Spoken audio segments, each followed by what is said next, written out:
சாத்திய கூரை ஆராய்ந்திடாமல் நித்திய தரிசனம் தருபவரே, பிரயோஜனம் இல்லா எவரையும் அழைத்து உயர்த்திடும் ஆற்றலை உடையவரே, ஆபிரகாமாகிடலாம், ஒருவன் 1000 மாறிடலாம், ஒருவனாயிருக்கையில் அழைத்தவரே, 1000 மகிழ்பவரே, சொன்னதை பிசகாமல் செய்பவரே, யாவே வைராக்கியம் உடையவரே.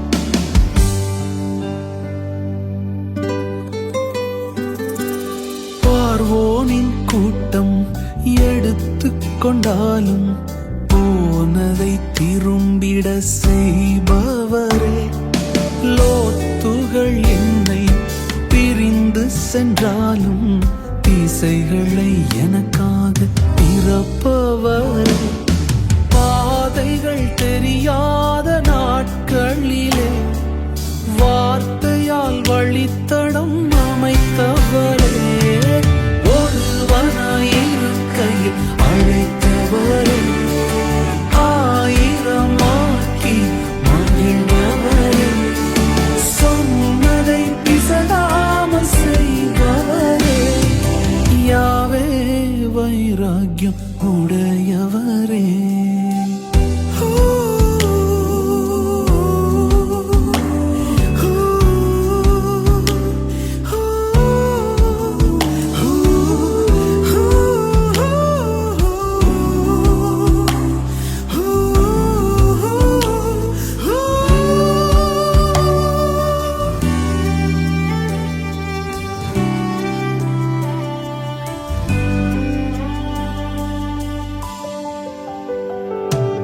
சொன்னது எல்லாம் ஒரு காலம் வந்தாலும் சொன்னவர் ஒரு காலமும் விலகவில்லை, தாமதமாகி வருஷங்களானாலும் வார்த்தையின் சாராம்சம் குறையவில்லை, கானானை சேர்ந்ததும் தெரிந்து கொண்டே சுமந்தவர் மேலான கானான் என்று, ஒருவனாயிருக்கையில் அழைத்தவரே, 1000 மகிழ்பவரே, சொன்னதை பிசகாமல் செய்பவரே, யாவே வைராக்கியம் உடையவரே, ஒருவனாயிருக்கையில் அழைத்தவரே, 1000 மகிழ்பவரே,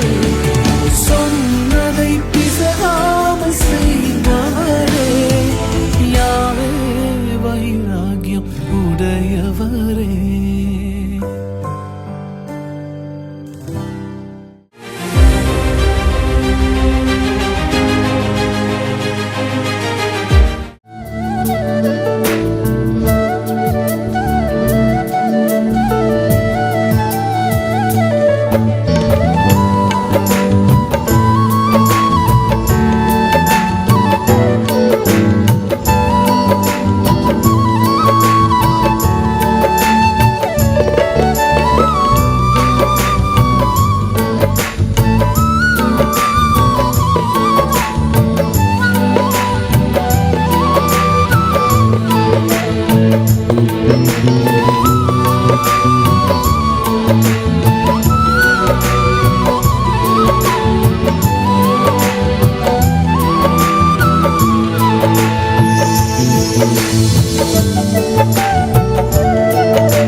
சோத்திரம்மா. நீங்க எந்த ஊர்ல இருந்து வரீங்க?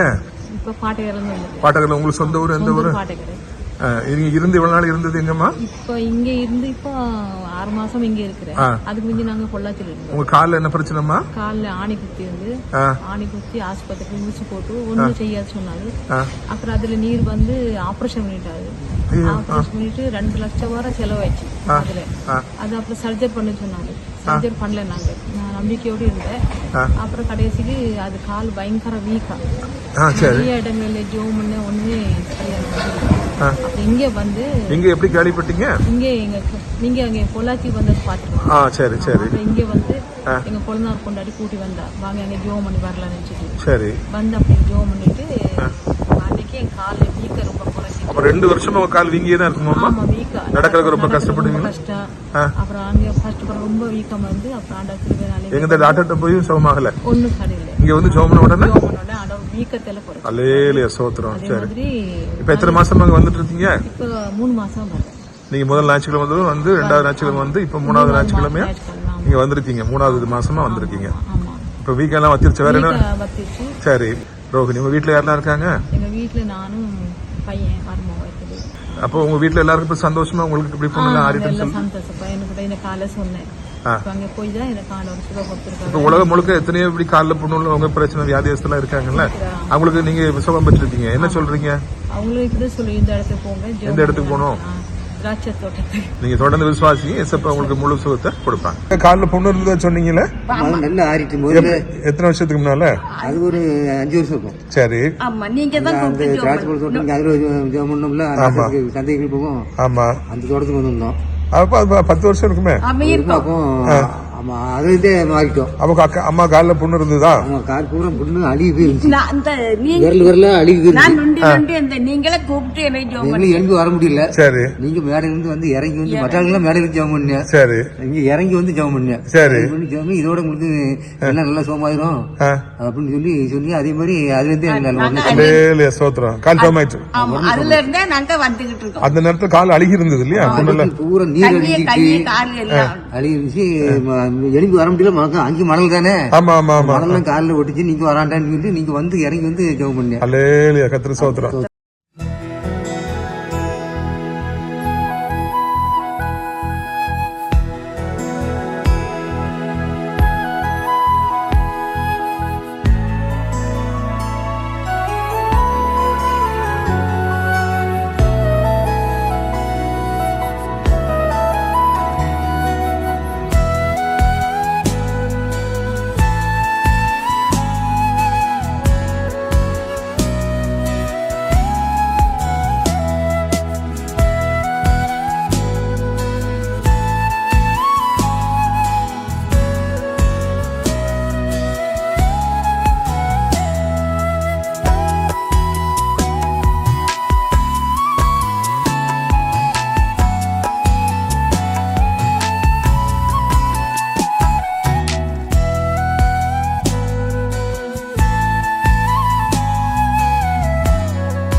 நீதிமொழிகள் 17:13 நன்மைக்கு தீமை செய்கிறவன் எவனோ அவன் வீட்டை விட்டு தீமை நீங்காது. பார்த்தீங்களா, ஒருத்தர் நன்மை செஞ்சாங்கன்னா, நமக்கு சாப்பாடு கொடுத்தாங்க, இல்லைன்னா ஏதாவது பண்ணினாங்கன்னா, சாகிற வரைக்கும் நாயை மாதிரி அவங்கள பார்த்தோன்னே வாலாட்டணும். அவங்களுக்கு எவ்வளவு நம்ம செருப்பாக இருக்க முடியுமா செருப்பாக இருக்கணும், அவங்கள தூக்கி சுமக்கணும். ஆனால் இன்றைக்கி எப்படி நடக்குது? பிஸ்னஸ் ஒருத்தர் கற்றுக் கொடுக்குறாரு, கூடவே இருந்து கற்றுக்குறாங்க, ஐயாங்கிறாங்க, கும்பிட்றாங்க. கற்றுக்கிட்ட மாத்திரத்தில் அவருக்கு போட்டியாக எதிராப்பில் ஒரு கடையை வச்சு முதல் காரியமாக கற்றுக் கொடுத்துற ஒரு பிஸ்னஸை அழிக்கிறாங்க. அரசியலுங்கிறது அப்படி தான் இன்றைக்கி இருக்குது. யார் தூக்கி விட்றாங்களோ அவங்கள அழிச்சிடுறாங்க, இல்லை எனக்கு போட்டியாக இருப்பான்னு சொல்லிட்டு. ஊழியத்தின் பாதையிலும் பார்க்கிற பொழுது எத்தனையோ பேர்கள் சாக்கடையில் கிடக்கிறாங்க, பேய் பிடிச்சி கிடக்கிறாங்க, ஒன்றுமே தெரியாமல் இருக்கிறாங்க, பரிதாபமான நிலைமையில் இருக்கிறாங்க. ஆவிக்குரிய தகப்பன உயிரை கையில் பிடித்து பணைய வைத்து பாய்ந்து சென்று சிங்கத்தின் வாயிலிருந்தும் கரடியின் கையிலிருந்தும் தப்புவிக்கிறாங்க. அதை விளைவாக ஊழியத்தின் எல்லா காரியங்களும் கற்றுக்கிட்டு முதல் காரியமாக தனக்கு காப்பாற்றின புதுவாழ்வு கொடுத்த ஆவிக்குரிய தகப்பனை அவங்க கொள்கிறாங்க. அப்படி நற்பெயரை கெடுக்கிறாங்க. எல்லா இடத்துலையும் போய் மோசமானவன்னு சொல்கிறாங்க. எதுக்கு? தன்னை ஒரு பெரிய பரிசுத்தமானா காமிக்கணுங்கிறதுக்காக, தன்னை ஒரு பெரிய நீதிமானா காமிக்கணும், தான் ஊழியத்தை வளர்க்கணும். அதுக்கு ஆவிக்குரிய தகப்பனையே அழிக்கிற ஈவிரக்கம் இல்லாத எத்தனை பேர்களை பார்க்கிறோம். அப்படிப்பட்டவிட வீட்டை விட்டு குடும்பத்தை விட்டு ஒரு காலம் சாபம் நீங்காது, தீங்கு நீங்காது, அழிவு நீங்காது என்று ஆண்டவர் எச்சரிக்கிறார். எனவே நான் கவனமாக இருப்போம், அப்பொழுது கர்த்தர் நம்மை ஆசீர்வதிப்பார். ஆமென்.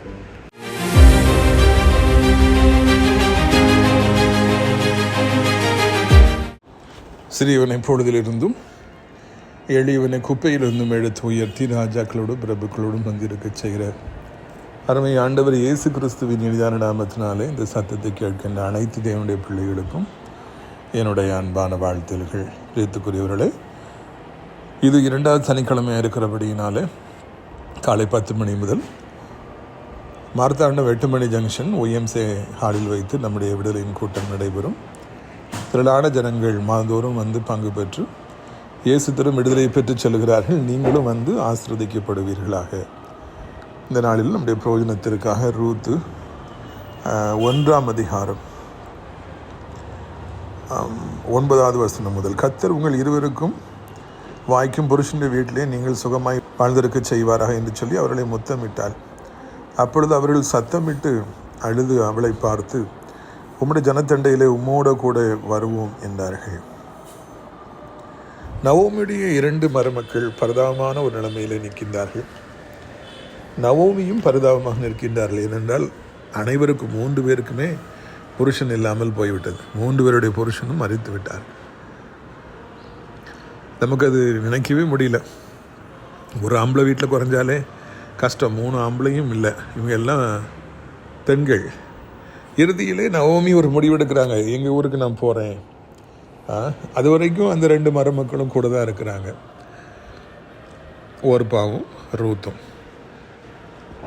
நீங்கள் திரும்பி போங்க, உங்களுக்குன்னு ஒரு வாழ்க்கை அமைச்சுங்க, இனி என் கூட வர்றதில் எந்த விதமான ஒரு பிரயோஜனமும் இல்லை என்று சொல்லி அவர்களை திரும்பி போகும்படியாக நல்ல உள்ளம் கொண்ட அந்த நவோமி எனப்பட்ட மாமி தன் மருமக்களை திருப்பி அனுக்க முயற்சிப்பதை பார்க்கின்றோம். என்னுடைய வாழ்க்கை சீரழிந்து போய்விட்டது, புருஷனும் இல்லை, பிள்ளைகளும் இல்லை, இவருடைய வாழ்க்கையும் சீரழியட்டும் என்று சொல்லி அவள் நினைக்காதபடி, நீங்களாவது நல்லா இருங்க, நான் என் சொந்த ஊருக்கு போகிறேன் அப்படின்னு சொல்லிட்டு மூழ்கின்ற கப்பலிலே அவர்கள் பிரயாணம் செய்தாலும் இந்த 2 பிள்ளைகளும் நலமாக இருக்கட்டும், வாழ்ந்திருக்கட்டும் என்று வாழ்த்துவதையும் அவர்களையும் சேர்த்து அழிக்க வேண்டாம் என்கிற ஒரு பெரிய நல்ல மனநிலைமை அவர்களுக்கு இருப்பதையும் நான் காண்கின்றோம். இதுக்காக தான் ஆண்டவர் ரூத் மாதிரி மருமக்களை கொடுத்துருக்காங்கன்னு சொல்லி நான் நினைக்கிறேன்.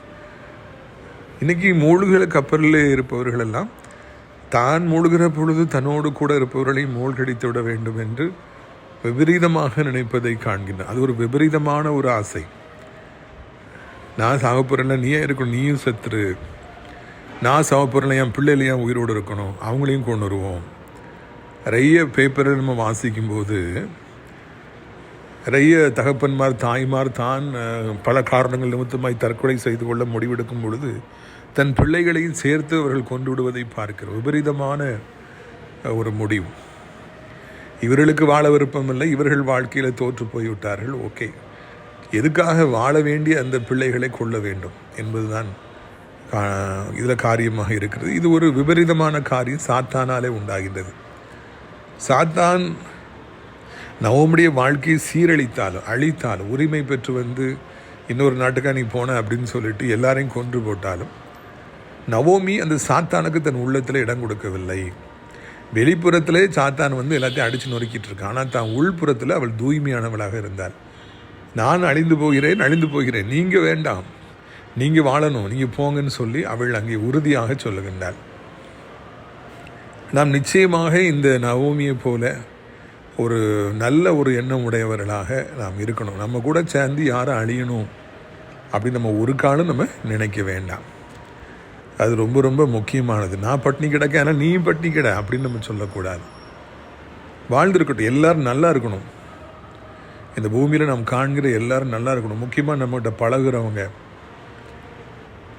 நம்ம கூட சர்ச்சைக்கு வர்றவங்க, ஊழியத்தில் இருக்கிறவங்க எல்லோருமே நன்றாக இருக்க வேண்டும் என்று சொல்லி நாம் ஆசைப்பட வேண்டும். நமக்கு சொந்த வீடு இல்லைங்கிறதுனால ஒருத்தருக்கும் சொந்த வீடு இருக்கக்கூடாது என்று நான் நினைக்கக்கூடாது.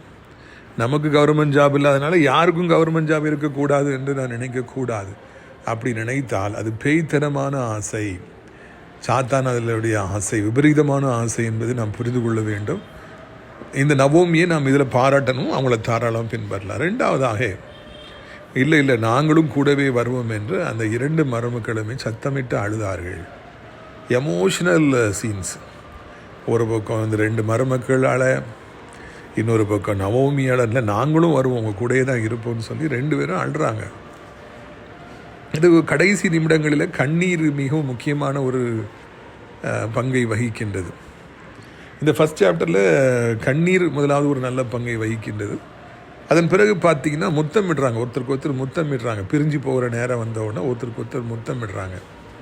இரண்டாவதாக முத்தம் இங்கே ஒரு முக்கியமான ஒரு இடத்தை வகிக்கின்றது. கண்ணீர், முத்தம், இந்த 2ம் மிகவும் வலிமையானவைகள் என்பதை வரலாறு எப்பொழுதுமே சுட்டி காண்பித்து கொண்டே இருக்கின்றது. பெண்கள் கண்ணீர் விட்டாங்க அப்படின்னா அது பயங்கரமாக இருக்கும். அது ராஜ்யத்தை அழிக்கும், குடும்பத்தை அழிக்கும், திருமணத்தை அழிக்கும், ஊழியத்தை அழிக்கும், எல்லாவற்றையுமே அழிக்கும்.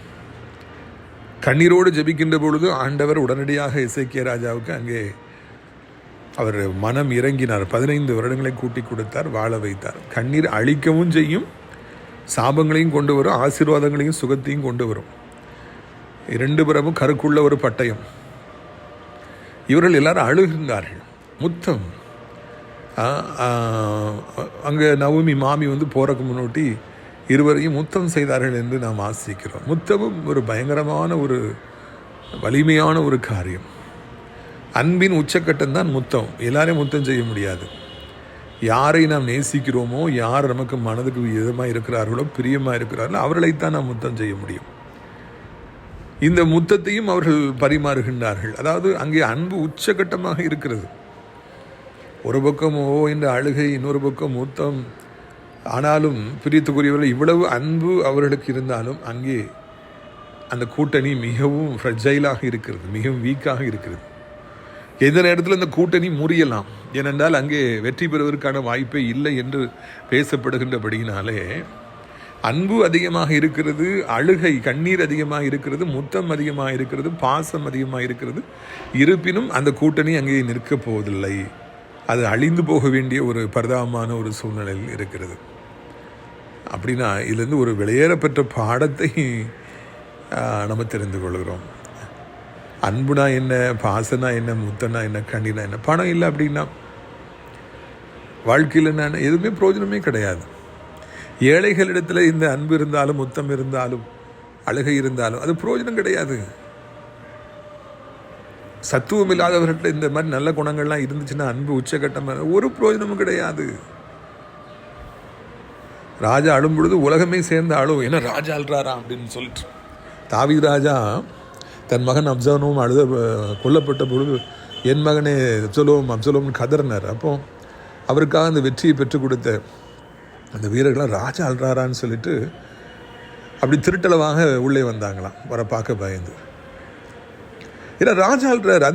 அந்த கண்ணீருக்கு வல்லமை உண்டு. ஏழைகளுடைய கண்ணீர், ஏழைகளுடைய முத்தத்திற்கு ஒரு பிரயோஜனம் கிடையாது. நம்ம ஏழைகளாக இருந்து எத்தனை பேரை போய் நேசிச்சோன்னா நம்மளை கணக்கிலே வைக்க மாட்டாங்க. அங்கே ஏழை தொண்டர்களுடைய அன்பிற்கு அங்கே முக்கியத்துவமே இருக்காது. ஏழைகளுக்கு இந்த சமுதாயத்தில் ஒன்றுமே இல்லை. எந்த பங்கும் இல்லை, எந்த பாவமும் இல்லை என்பதுதான் இதில் ஒரு வருத்தமான ஒரு செய்தியாக இருக்கிறது. கண்ணீருக்கு வல்லமை உண்டு என்று பைபிள் சொல்லுகிறது, முத்தத்திற்கு வல்லமை உண்டு என்று பைபிள் சொல்லுகிறது. ஆனால் அதையெல்லாம் தகுதியானவர்களுக்கு கொடுக்கப்பட்டால்தான், அது ஆண்டவரோடு சம்பந்தப்பட்டிருந்தாதான் அது பிரயோஜனமே அன்றி. மிச்சப்படி நீங்கள் யாரையாவது நேசித்து எவ்வளோ அழுதாலும் எவ்வளோ முத்தம் செய்தாலும் அது ஒரு பிரயோஜனத்தையும் ஏற்படுத்தாது என்று அறிந்து கொள்ள வேண்டும்.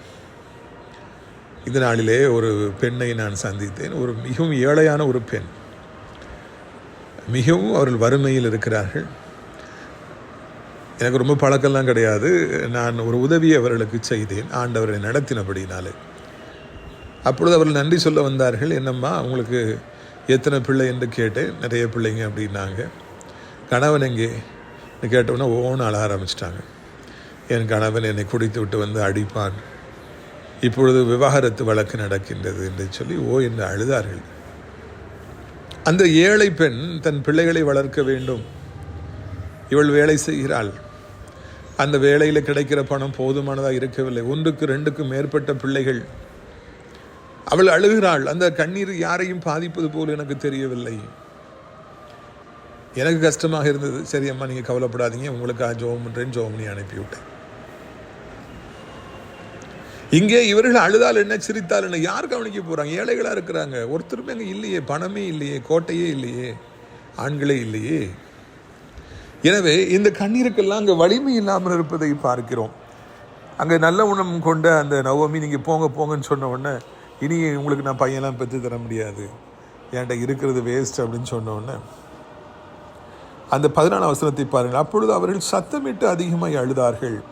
ஓர்பாள் தன் மாமியை முத்தமிட்டு போனால், ரூத்தோ அவளை விடாமல் பற்றி கொண்டாள். நீ பேருங்கன்னு சொன்ன உடனே சத்தம் போட்டு அழுதாங்களாம். ஏன்னா பார்ட்டிங் பிரிகிற நேரம் வந்துருச்சு. ஓர்பாள் ஒரு மருமகள், ரூத் ஒரு மகள். அந்த ஓர்பாள் தன் மாமியை பார்த்து சத்தம் போட்டு அழுது முத்தம் செய்கின்றாள். முத்தம் செய்துவிட்டு அவள் போய்விடுகின்றாள். நிரந்தரமாக அவளை விட்டு போய்விடுகின்றாள். தன் நாட்டிற்கு, மோவாப் நாட்டிற்கு, தன் தாய் தகப்பன் இடத்திற்கு, தன் சொந்த நாட்டிற்கு அவர்கள் போய்விடுகிறார்கள். இனி எவரையாவது ஒருவனை திருமணம் செய்து கொண்டு அவர்கள் புது வாழ்க்கையை அமைக்கப் போகிறார்கள். அதை பாராட்டித்தான் ஆக வேண்டும். கடைசி வரைக்கும் அப்படி இருப்பதை விட அவர்கள் ஒரு வாழ்க்கையை அமைத்துக் கொள்வது பாராட்டணும். ஆனால் நவோமியுடைய வாழ்க்கையில் நம்ம பார்க்கும்போது அழுதால், சத்தம் போட்டு அழுதால், முத்தமிட்டால், ஆனால் போய்விட்டால். அப்படி என்றால் அந்த முத்தம் உண்மையான முத்தம் என்று கேட்டால் நிச்சயமாக இல்லை. அனைத்து முத்தங்களும் உண்மையான முத்தங்கள் அல்ல என்பதையே இந்த ஓர்பாள் நமக்கு சொல்லிக் கொடுக்கின்றார். அப்போ அவங்க எமோஷனலாக சத்தம் போட்டது, அழுதது, நான் போக மாட்டேன்னு சொன்னது எல்லாமே ஒரு நாடகமா? இல்லாவிட்டால் அவள் முருங்கை மரத்தை போல பலகீனமானவளா? வளைத்தால் உடனே வளைந்து உடைந்து விடுவாளா? என்னவென்று தெரியல. முத்தமிட்டால், சத்தமிட்டால், அழுதால், போய்விட்டாள். முத்தம் என்றால் என்னது? உண்மையானது. முத்தம் என்றால் என்ன? ஆழமானது. முத்தம் என்றால் என்ன? அது மிகவும் நீளமான அன்பு. போகவே மாட்டேன். அடுத்தாப்புல ரூத் சொல்றாள், நான் போகவே மாட்டேன், உங்க கூட தான் இருப்பேன். அப்படி அவள் ஒரு மனநிலைமை கொண்டவளாக இருந்திருப்பாள் என்றால், மன உறுதி உடையவளாக இருந்திருப்பாள் என்றால், அவள் முத்தம் உண்மையான முத்தம் என்று எடுத்திருக்கலாம். அவள் அங்கே ஒரு முடிவு செய்து விடுகிறாள், இந்த கிழவியோடு பிரயாணித்து ஒன்றும் ஆகப் போவதில்லை, இந்த மூழ்கிற கப்பலில் இருந்தால் நானும் அழிந்து போயிடுவேன், எனக்கு ஒரு வாழ்க்கையை நான் அமைத்துக் கொள்வேன் என்று அவள் திரும்பி போய் விடுகிறாள். அப்படி என்றால் அவள் கொடுத்த முத்தங்கள் எல்லாம் பொய்யான முத்தங்கள் தானே? அவள் வடித்த கண்ணீர் எல்லாம் உண்மையான கண்ணீர்கள் அல்லவே? எனக்கு இந்த சம்பவத்தை வாசித்த பொழுது மிகவும் நான் தொடப்பட்டேன். முத்தம் கொடுத்தால், ஆனால் அது உண்மையான முத்தம் அல்ல, போய்விட்டான். இதே பொழுதுதானே ஆண்டவருக்கும் யூதாஸ் காரியத்து முத்தம் கொடுத்தான். ரபி வாழ்க என்று சொல்லி சொன்னேன்.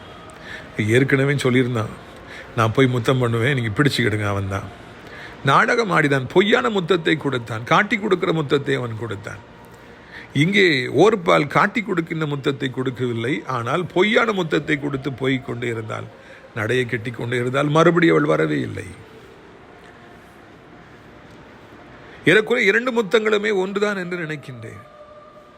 ஒரு முத்தம் ஆண்டவருடைய அந்த கரியரை ஸ்பாயில் பண்ணிடுச்சு, பிடிச்சு அரெஸ்ட் பண்ணி கொண்டு போயிட்டாங்க. இவளுடைய முத்தம், ஓர்பாலுடைய முத்தம் பொய்யானது. நிரந்தரமாக நடைகை கட்டி போட்டான், திரும்பி வராமலே போயிட்டான். இந்த அம்மாவுடைய வாழ்க்கை பரிதாபகரமாக மாறிற்று. இன்னைக்கு இந்த செய்தி குறித்து ஆழமாய் பேசும்படியாக நான் விரும்புகிறேன். இதற்கெடுத்தாலும் நாம் அவசரப்பட்டு ஆத்திரப்பட்டு எல்லோரையும் நம்புகின்றவர்களாக நாம் வாழ்கிறோம். நம்ம இடத்துல இருக்கிற மிகப்பெரிய பலகீனமே அதுதான். யாருனாலும் நம்ம உடனே நம்புகிறோம். அது இதை மாதிரி ஒருத்தர் அழுதுட்டாங்கன்னா நம்ம ரொம்ப நம்புகிறோம். இந்த மாதிரி ஒருத்தர் முத்தம் கொடுத்து விட்டார்கள் என்றால் உண்மையான முத்தம் கொடுத்துட்டாங்களேன்னு சொல்லி நம்ம நம்புகிறோம். அன்பின் வெளிப்பாடு தான் முத்தம் என்பதை நாம் முதலாவதாகவே இந்த செய்தியில் பார்த்து விட்டோம். ஆனால் நமக்கு கொடுக்கப்படுகிற முத்தங்கள் எல்லாம் உண்மையான முத்தங்களாக இருக்க வேண்டும் என்கிற அவசியமில்லை என்பதையே இந்த சம்பவம் நமக்கு தெளிவாக காண்பிக்கின்றது. வாலிப மகளே, வாலிப மகனே, வாலிப பிராயத்திலே உள்ளமானது அன்புக்காக இயங்கும். யாராவது ஏதாவது ஒரு வார்த்தை, நல்ல வார்த்தையை சொன்னார்கள், அன்பான வார்த்தையை சொன்னார்கள் என்றால் உள்ளம் அவர்களுக்காய் துடிக்கும். யாரையும் நம்பும், எதையும் நம்பும். முத்தம் கொடுத்து விட்டவர்களை உண்மையான அன்புடையவர்களாக என்ன தோன்றும். ஆனால் அதுவெல்லாம் உண்மையானதாக இருக்க வேண்டுங்கிற அவசியம் இல்லை. எல்லா முத்தங்களும் பொய்யான முத்தங்கள் என்று நான் பேச வரவில்லை. ஆனால் பெரும்பாலான முத்தங்கள் பொய்யான முத்தங்களாகவே இருக்கின்றன என்பதைத்தான் இந்த வரலாறு நமக்கு சுட்டி காண்பிப்பதாக இருக்கின்றது. அதை ஓர்பாலை குறித்து பைபிளில் மறுபடி பார்க்கவே முடியவில்லை. ஒன்ஸ் ஃபார் ஆல் நான் கடைசி முத்தம் கொடுத்தா போயிட்டே இருந்தாங்க, இப்போ திரும்பி வரவே இல்லை. ஆனால் ரூத் அழுதால் கூட தான் இருப்பேன்னு சொன்னால், முத்தம் கொடுத்தால் அதே போல் கடைசி வரைக்கும் கூடவே வந்தாள். அவள் உண்மையானவளாக இருந்தாள். அவள் கொடுத்த முத்தம் உண்மையான முத்தமாக இருந்தது. தன் மாமி அவள் விட்டு கொடுக்கவே இல்லை, கூடவே சென்றாள். நாய் எஜமானனோடு கூடவே போவது போல இவளும் கூடவே சென்றாள் என்று வரலாற்றில் நாம் வாசிக்கிறோம். எனவே யாரை நம்ப வேண்டும், யாரை நம்பக்கூடாது. அப்படி பண்ணிடுவேன், உன் கூட தான் இருப்பேன் அப்படிலாம் சொன்னான் ஒருப்பா. எங்கே போனான்? அந்த வார்த்தைகள் எங்கே போயிட்டு? எல்லாம் நாசமாகி போயிட்டு, காற்றோடு காற்றாக கரைந்து போயிட்டு. எமோஷனலாக பேசுகிறவங்க, சத்தியம் அடிக்கிறவங்க, இது மாதிரி முத்தம் கொடுக்குறவங்க காற்றோடு காற்றாக கரைஞ்சி போயிடுவாங்க. அவங்க சொன்னதெல்லாம் காற்றோடு காற்றாக கரைந்து போயிடும். வாழ்க்கை பிரயாணத்தில் முத்தங்களை நம்பாதிருங்கள். வாலிப பிள்ளைகளை, வாலிப தம்பிமார்களை உணர்வடையுங்கள், கவனமாக வாழ பழகுங்கள். அப்பொழுதுதான் நாம் கடைசி வரைக்கும் நம்முடைய வாழ்க்கையில் வெற்றி பெற முடியும். இதே போல் நம்பி ஏமாந்தவர்கள் லிஸ்ட் எக்கச்சக்கமாக இருக்கிறது. ஓர்பால்கள் எல்லாருடைய வாழ்க்கையிலும் வருவார்கள், முத்தம் கொடுப்பார்கள், ஓடிவிடுவார்கள் என்பதை நான் தாழ்மையோடு நினைவூட்ட விரும்புகின்றேன். உங்களுடைய ஆசீர்வாதத்திற்காக நான் ஜெபிக்கும்படியாக விரும்புகிறேன். நாம் ஜெபிக்கலாமா? கண்களை மூடுவோம். அப்பா பிதாவே, வானத்துக்கு பூமிக்கும் ஆண்டவரே, ஜோதிகளின் பிதாவாகிய தெய்வமே, இந்த அருமையான நாளிலும் அற்புதமான ஒரு சத்தியத்தை கேட்க கர்த்தாவே நீங்கள் உதவி செய்தீங்க. அதற்காக நன்றி. இது சத்தத்தை கேட்கிற பிள்ளைகள் என்ன நிலைமையில் இருந்தாலும் அவர்களுக்கு நீ உதவி செய்யும். அவர்களை தொடும், அவருடைய வேதனைகளை மாற்றியறலும், அவருடைய கண்ணீரை துடைத்தரலும். எந்த நிலைமையில் இருந்தாலும் ஆண்டவரை தோத்திரமை அந்த பிள்ளைகளுக்கு நீர் உதவி செய்யுங்க. நம்முடைய பிள்ளைகளை தூக்கி நிறுத்துங்க. சர்வ வல்லமுடைய தேவனே, ஓ ராபா ராபானா சந்தரா கபானா கபாலா கரா. ஆண்டவரை, யாரை நம்புவது யாரை நம்பக்கூடாது என்று தெரியாதபடி தவிக்கிற ஒரு பெரிய கூட்டம் உண்டு. பொய்யான மனிதர்களை, பொய்யான முத்தம் கொடுப்பவர்களை, வாக்குறுதி கொடுப்பவர்கள் நம்பி ஏமாந்து போகிற ஒரு பெரிய கூட்டத்தை பார்க்கின்றோம். நாங்கள் இதுவரைக்கும் முத்தங்களை நம்பி ஏமாந்தது போதும். இனியாவது ராஜா, இனியாவது உண்மை நம்ப உறுதியாய் பெற்றிக்கொள்ள கர்த்தாவே எங்களுக்கு உதவி செய்யும். எங்கள் கண்ணீர் யாவையும் துடைப்பீராக. வியாதி பெற்றிருக்கிறார்கள் என்றால், எவ்வளோ பெரிய வியாதியாக இருந்தாலும் அதை ஒன்றுமில்லாமல் ஆக்குவதற்கும் தகப்பனே, அவர்களுக்கு புது வாழ்வு கொடுப்பதற்கும் நீர் போதுமானவராக இருக்கிறீர். அதற்காக நன்றி. இயேசுவே மனமிரங்கும், இயேசுவே உதவி செய்யும், இயேசுவே கண்ணீரை துடைத்திரலும், வேதனை இல்லாத ஒரு வாழ்க்கையை தந்தரலும். வானத்தையும் பூமியும் படைத்த கர்த்தாவே, இப்பொழுதே நம்முடைய வல்லமை புறப்பட்டு செல்லட்டும். தன் கட்டுப்பாட்டில் இல்லாதவர்கள், அம்மா அப்பாவுடைய கட்டுப்பாட்டில் இல்லாதவர்கள், தெய்வத்துடைய கட்டுப்பாட்டில் இல்லாமல் இருக்கிறவங்க, பிசாசினால் ஆளப்படுறவங்க, மதுபானங்களால் ஆளப்படுறவங்க, பொல்லாத நண்பர்களோடு ஆளப்படுறவங்களை விடுவீங்க. ஒரு பெரிய ஒரு மனமாற்றம் உண்டாகட்டும். இதுவரைக்கும் நான் செய்த பாவங்கள் போதும், இனி இயேசுக்காக வாழ்வேன் என்று எழும்புகிற ஒரு பெரிய கூட்டத்தை கத்தாவே நீ எழுப்பியறணும். ரட்சிப்பின் சால்வையினால் மூடியறணும். இதுவரைக்கும் மனம் போன போக்கில் வாழ்ந்தவர்களுக்கு பிரியமாய் வாழ உதவி செய்யும். முதியவர்கள் கீழே விழுந்து விடாதபடி, எலும்புகள் முறிந்து விடாதபடி பாதுகாப்பீராக. நீண்ட காலம் நல்ல காரியம் நடக்காதா என்று ஏங்கி தவிக்கிற பிள்ளைகளுக்கு ஒரு அற்புதத்தை செய்து சந்தோஷப்படுத்துவீராக. தகப்பனே, உடைய கிருபையினாலே தாங்குவீராக, உடைய இரக்கத்தினாலே தாங்குவீராக. உடைய பிள்ளைகளை தகப்பனே சோத்திரம் ஐயா, இரத்த கோட்டைகளை மூடிக்கொள்வீராக. ஆண்டவரே, சொந்தமாக உடைய பிள்ளைகளுக்கு எல்லாத்தையும் கொடுத்து சந்தோஷப்படுத்தும். உண்மையாக நேசிக்கிறவருடைய வாழ்க்கையிலே தாரும். ஆண்டவரே, என் தகப்பனே, இந்த நாளிலும் கூட வருமானத்துக்கான நிரந்தரமான வாசலை திறந்து தாரும். எல்லா கடன் பாரங்களையும் நீக்கியறணும். உடைய பிள்ளைகள் வாழ்க்கையில் நம்ம தலை நிமிர்ந்து நடக்க உதவி செய்யும். மகிமைப்படும் இயேசுவின் மூலமே ஜெபிக்கிற நல்ல பிதாவே, ஆமென். என் ஆத்மாவே கர்த்தரை சோத்திரி, என் முழு உள்ளமே அவருடைய பரிசுத்த நாமத்தை சோத்திரி. என் ஆத்மாவே கர்த்தரை சோத்திரி, அவர் செய்த சகல உபகாரங்களை ஒரு பொழுதும் மறவாதே, ஆமென்.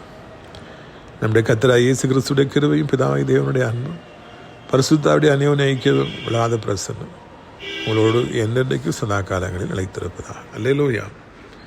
God bless you. Amen.